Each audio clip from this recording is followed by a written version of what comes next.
Pernahkah Anda mendengar tentang sebuah kota megah yang disebut Atlantis dari gurun pasir? Kota itu memiliki tiang-tiang menjulang, peradaban yang canggih, dan manusia-manusia dengan tubuh yang perkasa.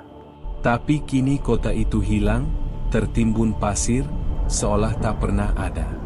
Al-Quran menyebutnya, Iram, negeri dengan tiang-tiang tinggi. Bagaimana mungkin kota sehebat itu binasa begitu saja? Al-Quran tidak hanya berisi ayat-ayat hukum dan ibadah, tetapi juga kisah sejarah bangsa-bangsa terdahulu. Bukan dongeng, tapi peringatan.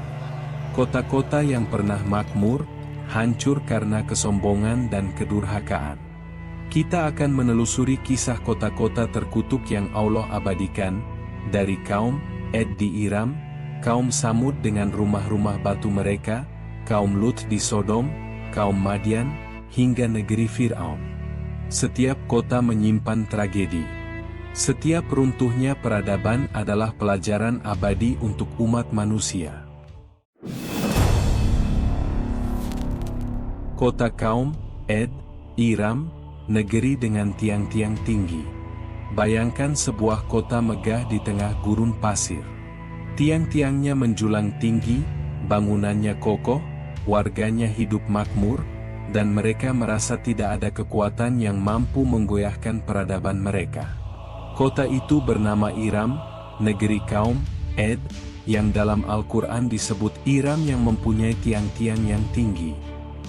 Namun, yang membuat kisah ini menggetarkan bukan hanya karena kemegahannya, tetapi juga karena akhir tragis yang menimpa kota itu. Kota yang pernah begitu berkuasa, hilang ditelan angin dan pasir. Tidak ada yang tersisa selain jejak samar, terkubur di padang pasir yang sunyi. Pertanyaan besar muncul, bagaimana mungkin sebuah peradaban yang begitu hebat hilang begitu saja? Dan lebih penting lagi, apa yang membuat Allah mengazab kota itu hingga namanya diabadikan sebagai peringatan abadi dalam Al-Quran? Kaum Ad adalah keturunan dari Sem bin Nuh. Mereka hidup setelah banjir besar di masa Nabi Nuh, dan tinggal di wilayah yang dikenal sebagai Al-Ahqaf, daerah berpasir luas di selatan Jazirah Arab, dekat Hadramaut, Yaman sekarang. Al-Quran menggambarkan mereka sebagai kaum yang diberi kelebihan, tubuh yang kuat, kemampuan teknik luar biasa, serta tanah yang subur. Mereka memanfaatkan kekuatan itu untuk membangun kota Iram, sebuah kota dengan tiang-tiang tinggi yang tidak ada tandingannya di dunia kala itu. Quran Surah Al-Fajr, ayat 6-8. Mereka juga dikenal sebagai bangsa yang bisa menggali sumur, mengalirkan air di tanah gersang, dan memakmurkan bumi. Dari sisi duniawi, mereka adalah bangsa yang sukses, kaya, dan berkuasa. Namun, kemegahan duniawi itu tidak diiringi dengan iman. Mereka sombong, merasa tidak butuh petunjuk Allah. Allah mengutus Nabi Hud kepada kaum Ad. Nabi Hud menyeru mereka agar menyembah Allah semata, meninggalkan kesombongan, dan bersyukur atas nikmat yang diberikan. Namun bagaimana respon mereka? Mereka menolak dengan angkuh.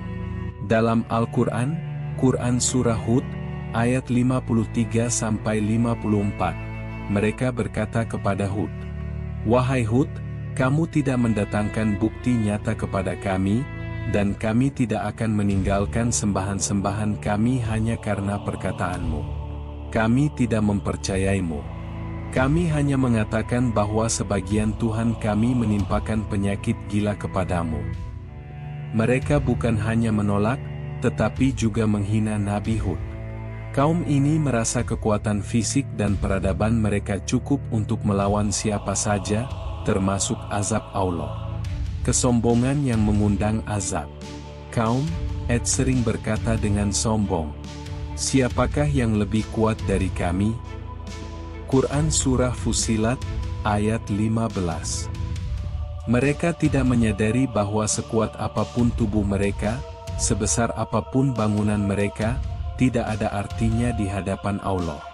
Nabi Hud mengingatkan bahwa kekuatan sejati hanya milik Allah. Tetapi mereka tetap ingkar. Mereka bahkan menantang Hud agar mendatangkan azab, seolah yakin bahwa mereka tidak mungkin bisa dikalahkan. Azab yang menghancurkan Iram. Allah pun menurunkan azab yang mengerikan. Dalam Quran Surah Al-Haqqah, ayat 6-8 disebutkan, "Dan adapun kaum Ed, maka mereka telah dibinasakan dengan angin yang sangat dingin lagi sangat kencang, yang Allah menimpakan kepada mereka selama 7 malam 8 hari terus-menerus. Maka kamu melihat kaum Ed pada waktu itu mati bergelimpangan, seakan-akan mereka batang-batang kurma yang telah kosong, lapuk. Bayangkan, angin kencang itu bertiup tanpa henti. Bukan angin biasa, tapi angin yang membawa kehancuran. Atap rumah beterbangan, tiang-tiang tinggi runtuh, tubuh manusia terlempar seperti debu. Kota Iram yang megah pun hilang. Kaum Ed yang sombong binasa, tidak ada yang tersisa kecuali pasir yang menimbun kisah mereka. Iram yang hilang dari sejarah. Menariknya, kota Iram sempat menjadi misteri sejarah. Selama berabad-abad, banyak orang menganggap kisah Iram hanyalah legenda. Namun, penelitian modern menemukan reruntuhan kota kuno di wilayah Oman yang disebut Ubar atau Atlantis of the Sands. Banyak arkeolog mengaitkannya dengan Iram yang disebut dalam Al-Quran. Hal ini membuktikan satu hal, apa yang diceritakan Al-Quran bukan mitos, tetapi fakta sejarah. Kota kaum Samud, Petra yang dipahat dari gunung. Bayangkan sebuah kota yang tidak dibangun dengan batu bata atau kayu, tetapi dipahat langsung dari gunung-gunung batu yang menjulang. Dindingnya kokoh, ruangannya luas, dan setiap rumah terlihat seperti benteng yang mustahil runtuh. Itulah kota kaum Samud, bangsa yang hidup setelah kaum Ed, dan disebut berulang kali dalam Al-Quran sebagai pelajaran besar bagi umat manusia. Siapa kaum Samud?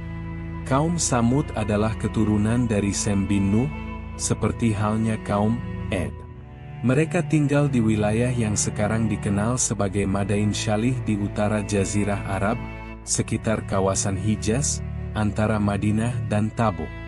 Dalam catatan sejarah modern, lokasi itu dikenal juga dengan nama Al-Hijr, yang hingga kini masih bisa disaksikan sisa-sisa peninggalannya, rumah-rumah dan makam yang dipahat rapi di batu karang. Al-Quran menyebut tempat itu dalam Quran Surah Al-Hijr, ayat 80. Dan sesungguhnya penduduk Al-Hijr telah mendustakan rasul-rasul. Mereka dikenal sebagai kaum yang sangat maju dalam arsitektur. Mereka memahat gunung bukan sekadar sebagai tempat tinggal, tetapi juga untuk menunjukkan kekuatan dan keabadian. Dalam benak mereka, siapa yang bisa menghancurkan rumah yang terbuat dari gunung? Kemewahan hidup Samud. Kaum Samud bukan hanya ahli memahat, mereka juga hidup makmur. Lembah mereka subur, ladang hijau terbentang, air tersedia, dan hewan ternak berkembang biak. Mereka hidup di antara dua kondisi yang membuat mereka merasa aman, kekayaan alam di darat dan benteng kokoh di gunung. Dengan semua itu, mereka merasa tidak ada satupun yang bisa menggoyahkan. Kenyamanan itu membuat mereka lupa kepada Sang Pemberi nikmat. Nabi Syalih di tengah kaumnya. Allah mengutus Nabi Syalih kepada kaum Samud. Beliau berasal dari kaum itu sendiri, dikenal cerdas, jujur, dan dihormati. Nabi Syalih menyeru mereka, "Wahai kaumku, sembahlah Allah, sekali-kali tidak ada bagimu Tuhan selain Dia. Sesungguhnya telah datang kepadamu bukti yang nyata dari Tuhanmu. Unta betina Allah ini menjadi tanda bagimu, maka biarkanlah dia makan di bumi Allah, dan janganlah kamu mengganggunya dengan gangguan apapun, yang menyebabkan kamu ditimpa azab yang pedih." Quran Surah Al-Araf, ayat 73. Unta betina ini adalah mukjizat. Unta itu keluar dari celah batu sesuai permintaan kaum Samud yang menantang Nabi Syalih mendatangkan bukti kenabian. Allah menetapkan syarat, unta itu boleh minum dari sumber air pada hari tertentu, dan kaum Samud minum pada hari berikutnya. Mereka harus menghormati keberadaannya. Kesombongan dan pembangkangan. Sayangnya, kaum Samud tidak bersyukur. Alih-alih taat, mereka justru merasa terganggu dengan adanya unta itu. Mereka menganggap unta betina raksasa itu merebut jatah air ternak mereka. Sampai akhirnya, mereka sepakat membunuhnya. Seorang lelaki bernama Qaddar bin Salif dengan berani menyembelih unta itu. Peristiwa ini dicatat dalam Quran Surah As-Syams, ayat 11-14. Ketika bangkit orang yang paling celaka di antara mereka, lalu Rasul Allah, Syalih, berkata kepada mereka, biarkanlah unta betina Allah dan minumannya. Tetapi mereka mendustakannya dan menyembelih unta itu, maka Tuhan membinasakan mereka disebabkan dosa mereka, lalu Allah menyamaratakan mereka dengan azab. Pembunuhan itu bukan sekadar kejahatan pada hewan, tapi bentuk perlawanan langsung terhadap perintah Allah. Mereka menantang azab dengan tangan mereka sendiri. Azab yang menghancurkan Samud. Setelah unta itu dibunuh, Nabi Syalih memperingatkan kaumnya bahwa mereka hanya punya waktu 3 hari sebelum azab datang, Quran Surah Hud, ayat 65. Selama 3 hari itu, wajah mereka berubah warna. Hari pertama wajah mereka memerah, hari kedua menguning, dan hari ketiga menghitam. Itu tanda semakin dekatnya azab Allah. Pada hari keempat, terdengarlah suara keras menggelegar, disertai gempa bumi yang menghancurkan kota. Dalam sekejap, kaum Samud binasa. Rumah-rumah mereka yang dipahat dari gunung tidak mampu melindungi. Quran Surah Hud ayat 67 dan 68 menggambarkan. Dan suara keras yang mengguntur menimpa orang-orang yang zalim itu, lalu mereka mati bergelimpangan di rumah-rumah mereka. Seakan-akan mereka belum pernah berdiam di situ. Jejak kaum Samud di Al-Hijr. Berbeda dengan kota Iram yang hilang di telan pasir, peninggalan kaum Samud masih ada hingga kini. Di kawasan Madain Syalih, masih bisa kita lihat bangunan yang dipahat rapi dari gunung. Dindingnya kokoh, ruangannya luas, dan arsitekturnya menakjubkan. Bahkan Rasulullah saat melewati wilayah itu dalam perjalanan menuju Tabuk, memerintahkan para sahabat untuk menangis agar mereka tidak terkena murka seperti Samud. Beliau melarang para sahabat meminum air atau menggunakan sumur bekas kaum Samud, kecuali dari sumur yang pernah digunakan Nabi Syalih. Ini menunjukkan betapa seriusnya peringatan itu.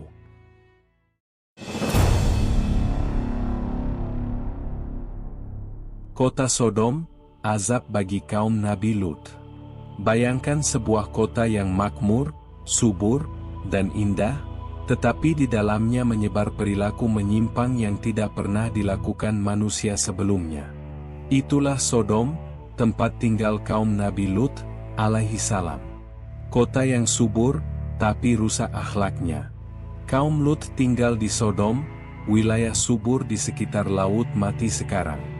Tanahnya makmur, airnya cukup, dan jalurnya strategis di tengah rute perdagangan. Mereka tidak kekurangan apapun secara materi. Namun, nikmat itu justru membuat mereka tenggelam dalam perilaku yang hina. Mereka menjadi bangsa pertama yang melakukan hubungan sesama jenis, sebuah penyimpangan yang kemudian disebut sebagai dosa kaum Lut. Mereka tidak hanya melakukannya, tetapi juga membanggakan perbuatan itu secara terbuka. Bahkan, mereka menjadikannya kebiasaan di jalan-jalan dan di tempat umum. Nabi Lut dan dakwah yang ditolak. Nabi Lut adalah keponakan Nabi Ibrahim. Beliau diutus khusus kepada kaum Sodom untuk memperingatkan mereka agar kembali kepada fitrah. Dakwahnya sederhana, tinggalkan kekejian, kembalilah kepada Allah, jalani kehidupan dengan moral yang benar. Namun apa jawaban mereka? Al-Quran mencatat ejekan mereka. Usirlah Lut dan pengikutnya dari kota kalian, karena mereka orang-orang yang sok suci. Quran Surah An-Naml, ayat 56. Mereka bukan hanya menolak, tetapi juga menantang. Bahkan, ketika malaikat tamu datang ke rumah Nabi Lut dalam wujud lelaki tampan, kaum Sodom berbondong-bondong mendatangi rumah itu dengan niat bejat. Azab yang membalik kota. Saat itulah keputusan Allah turun.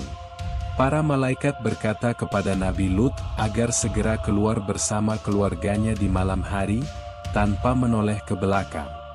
Hanya istrinya yang tetap tinggal, karena ia ikut mendukung perbuatan kaum Sodom. Azab pun datang. Allah mengangkat kota Sodom, lalu membalikkan tanahnya. Setelah itu, Allah menghujani mereka dengan batu dari tanah yang terbakar.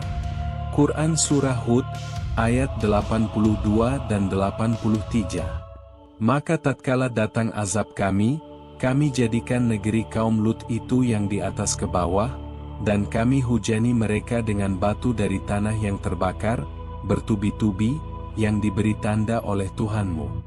Dan azab itu tidak jauh dari orang-orang zalim. Jejak kota Sodom.